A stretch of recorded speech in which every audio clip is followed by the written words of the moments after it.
Hello everybody, Joe here with Garden of Luma. I've been out in the garden today just feeding my fruit trees and things and checking out my sugar apple here. I am in Phoenix, Arizona, growing zone 9B in the desert. It's August 2022. You can see the sugar apple here and it's in like a 30-gallon container here. As you can see here, it's wedged into my mangoes and stuff here, so it is kind of blends in. You can see some mangoes growing into it here, but it is about, I'd say, 9 feet tall. And I aggressively prune this tree back every year after winter. I prune it back to about 3 or 4 feet, and this thing just grows like a weed. And you can see the foliage on it, really green and healthy. Even through our extreme sun and heat, a lot of our trees, if you give them too much sun here in the desert, will get a lot of scorch and things.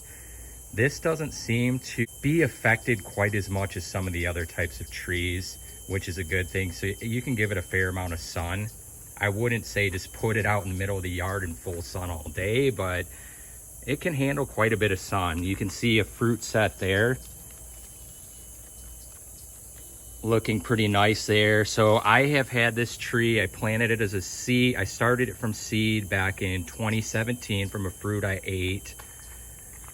And I've had fruit set on it, but none of the fruit has matured. So I'd say over the last 3 years, each year, I've at least had a few fruits set on it. This year, they're looking pretty good. So I'm hoping they might be edible this year for the first time. They're actually getting to be a decent size. I believe the first year it set fruit, it would just turn black and drop.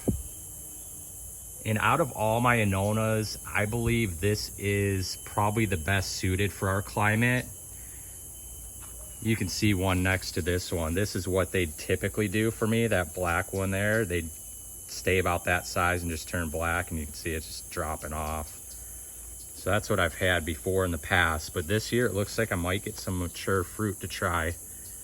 I have Adamoyas growing from seed, a couple of those, and all the Annonas seem to grow really well here in our climate. You can see another fruit tucked back up in there. But getting them to fruit is the challenge with our dry heat. They like more humidity, which we don't have. This year it has been a bit more humid, at least desert-wise anyways, humid, not Florida-like, but you know, 30% humidity is pretty humid for us here in Phoenix. So hopefully I'll get to try these. I'll show you guys on camera.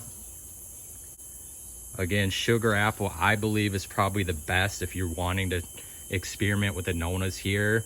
I did not hand pollinate this at all this year either. So these set on their own.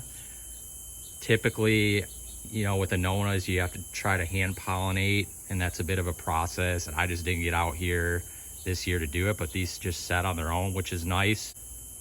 Check me out at gardenofluma.com for more tips on gardening and growing fruit trees in hot, dry climates. Thanks for watching.